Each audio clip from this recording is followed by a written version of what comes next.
Ayo, what's good? New Fortnite reaction video. If you're new to this channel, make sure that you subscribe and like on this video. Thank you for all the support and let's go. Who is the best player in Fortnite history? This is the most debated topic in the community and I want to finally try and answer it. Was Ninja better than Tfue? Has Tayson outplaced Booger? Was Mongrel truly the GOAT? Well, let's find out. To kick things off, leave down in the comments below who for you is of all time the Fortnite GOAT. For me, it's definitely Mongrel. Safe. No surprise to anyone, we have Ninja, the face of Fortnite, the player who became so famous even your grandma probably knows who he is. While much of Ninja's success has been on the back of his larger-than-life personality and insane stream antics. Wait, I will ask my girlfriend if she knew who Ninja is. Babe, you know Ninja? Okay, she don't know Ninja, so also my... No, not everyone knows him. Especially in the early days, Ninja was good. Really good. Ooh.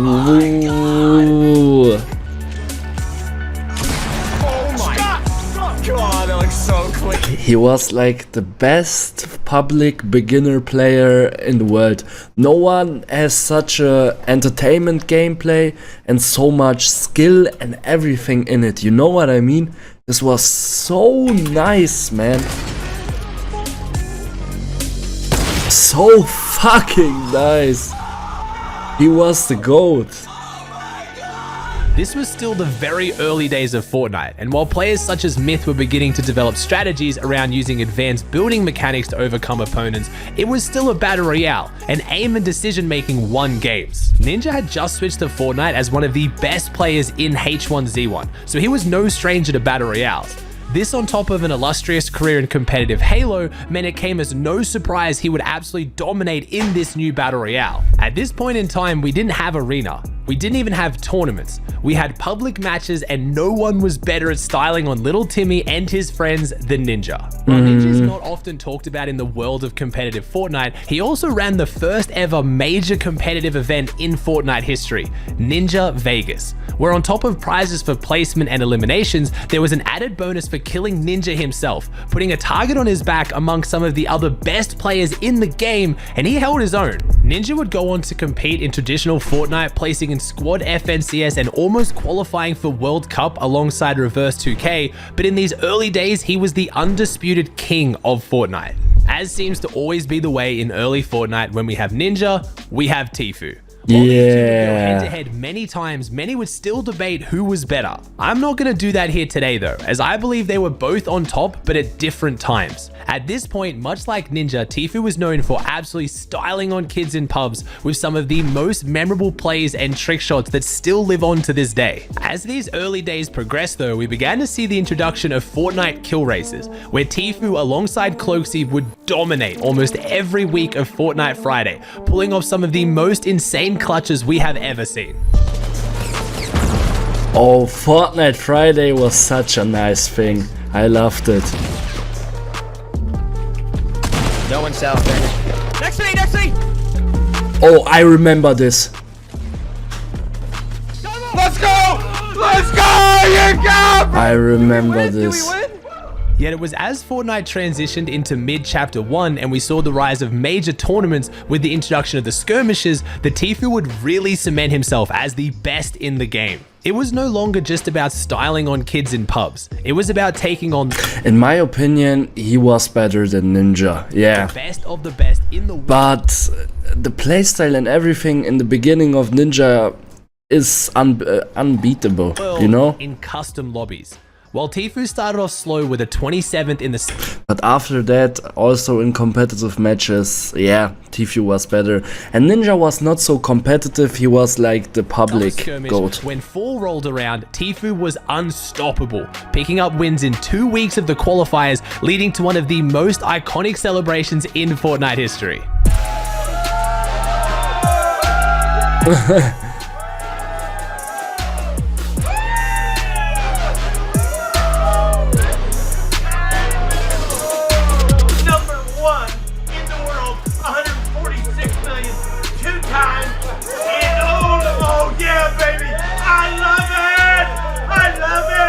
Number one in the world! Number one in the world! Through these placements, Tfue had unarguably cemented himself as one of the best players in the world in solos, whether it was in a public lobby, a kill race, or against other pros. And while I'm trying to keep this video focused on solo performances, Tfue's dominance didn't end here. As with most other major tournaments in Fortnite, it was time to team up, and the FaZe duo alongside Cloakzy would get their chance to show that they weren't just kill race champions in the Fall Skirmish Grand Finals. Tfue and Cloakzy would beat out fellow FaZe duo Nate Hill and Funkbomb, taking out the top spot and over $500,000 in earnings. Your #1 duo.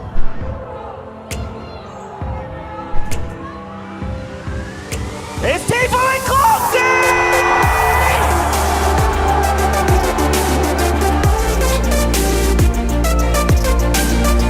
Tfue would continue his dominance throughout much of his career, qualifying for Worlds and placing in multiple FNCS finals. But during these skirmish days, there was no disputing that Tfue was the top dog. Transitioning into late Chapter 1 and the World Cup, we have, of course, Bugha. Well, I believe almost every time period in Fortnite you can debate who is the best player. When it comes to World Cup, it was undeniably Bugha. Yeah. Bugha was no stranger to competitive Fortnite coming into the World Cup, having been involved in the NA East practice scene since the very beginning, and placing first in the Black Heart Cup solo qualifier, the first major online solo tournament in Fortnite. However, when qualifiers rolled around, the big names like Tfue, 72 Hours, and Vivid had everyone's attention to be the first players to qualify. Yet after the very first qualifier, Bugha found himself at the top of the leaderboard on 69 points. Sadly, he would struggle to repeat this same dominant performance in the following weeks, failing to break inside the top 10 for any of the remaining qualifiers. It doesn't matter because he won the World Cup. It doesn't matter. Players such as Dubs and Clicks would go on to qualify in every single week, leading many people to assume Bugha was a one-hit wonder. But where are they now? Okay, Clicks is like the biggest Fortnite competitive creator in the world, but Bugha has won 3 million, so... With no drop spot the day of World Cup and no prior LAN experience, almost no one could have expected what was to come. See if this player rotates out. There it is, a big shot. Another elimination. He's got near max material. A statement is being made. Dr. Lupo at the end of this game, he'll most likely be crowned the best Fortnite player in the world. The final moments of Fortnite World Cup. Oh my gosh. Bow down. Bow down to Bugha. There's no way anyone beats him. Your Fortnite World Champion. Goosebumps. Goosebumps. One more time, your world champion, Bugha! It is impossible to argue that any other single player was equal to Bugha's caliber, as for one of the very few times in Fortnite, everyone had the opportunity to prove themselves and no one was able to beat him. With Chapter 1 behind us and a new age of Fortnite on the horizon, it was time for change. It was time for the rise of the controller demons. Yeah. Oh man, these times when you played controller, you didn't... Oh my gosh. It was like aimbot. It was like Zen nowadays. One of the Unknown Army, one of the best Zen users in the game. most dominant players this game has ever seen, walking through entire lobbies like it was nothing for several seasons to kick off Chapter 2. Unknown had undeniably the most dominant spree in solo cash cups we have ever seen, winning almost every single week to kick off the season. However, it wasn't on the back of positioning and patient gameplay. It was off the back of running through lobbies of pros like it was a public match. Okay, at this point, it's just like, that's just unfair, bro. Bro, it's just like, this game is a joke right now. You're playing it red. Oh my. We get on the same page.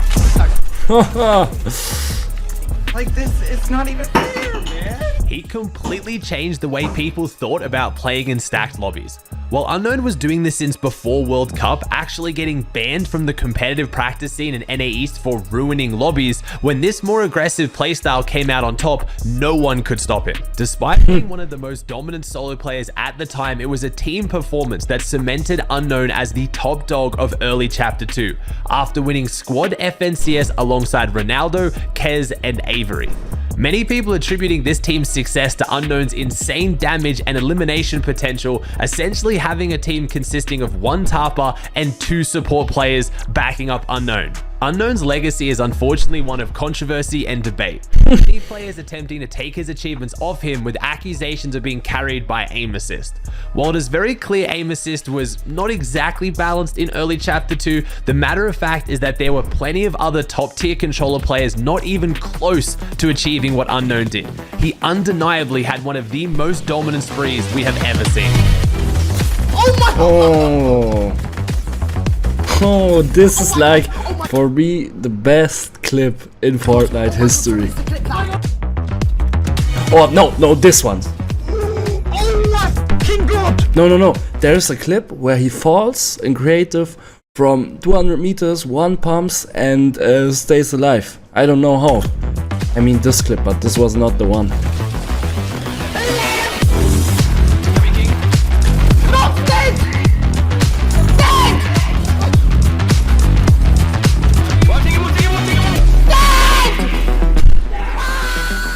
He needs absolutely no introduction.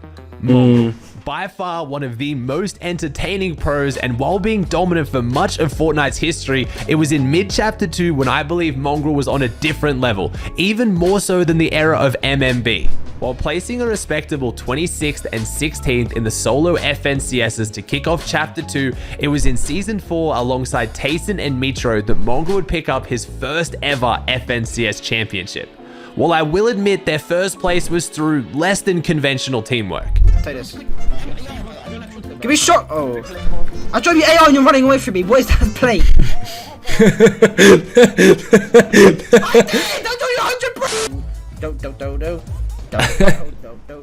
Well, Tayson, we're not hearing many comms from the little IGL dude. I don't know what's going on. Oh, what are you guys doing, man?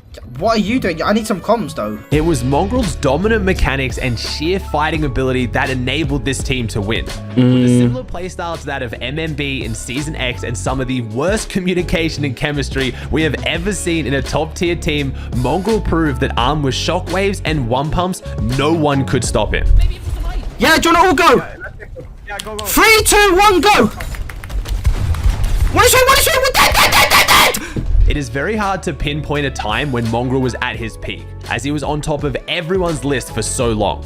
Many would argue it to be Season X alongside Metro and Benji, and while I'm inclined to agree, you can't underplay how impressive this FNCS win was, finally picking up his first crown while streaming and being surprise contested. It will forever go down as one of the most intense FNCSs ever. It is very fitting that where Mongrel's story of dominance would start to end, Tayson's would begin. With the most amount of online earnings in all of Fortnite now sitting at almost $1 million, Tayson is the undisputed GOAT of the post-World Cup Fortnite era. Kicking off Chapter 2 with a 5th and 1st in the solo FNCSs, 1st and 3rd in trios, and closing out the chapter with a 1st in Red Royale, no one could argue that Tayson is the best overall player throughout Chapter 2. Let's not forget just how Tayson won solo FNCS either. A 1v1 against Vino in 2nd place. The winner would take home the crown, and of course Tayson comes out on top. It'll have to be Vino going for the win right now in order to catch up. He's going for this one we saw in the last video. That could be it. He's moving forward, forcing the placement. Tayson on all walls, but he sees everything through. Finds it. A big match from Tayson takes them all. The undisputed best solo player possibly in the entire world. Guild Tayson. Even on top of some of the most dominant solo performances we have seen, Tayson's ability to pick up new and often underrated teammates and lead them to victory proves that even in team game modes, Tayson is the carry. His confidence to split up with teammates even after having just won an FNCS and go on to win again with... Which role he has in a trio? Is he like the Fragger or like the IGL? A completely new team is unmatched by... Please comment down below. And you want to know that. At World Cup, I believe there are a few times in Fortnite history where you can point to one pro and say they are unarguably the best player in the game. But Tayson throughout almost the entirety of Chapter 2 was that player.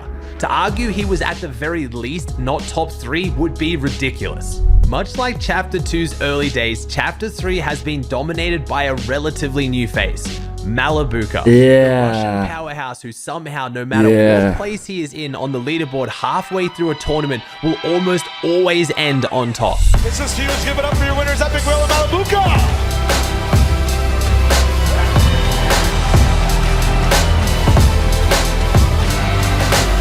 While Malabuka was not completely unknown coming into Chapter 3, his reputation within the community has changed drastically.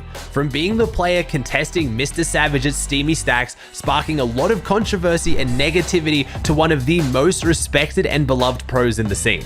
Malabuka may have to go down as one of, if not the best fighting IGLs. Meaning despite his incredible solo skill and ability to overwhelm players with his mechanics, when it comes to team game modes, he also has the game knowledge and understanding to lead his team to victory.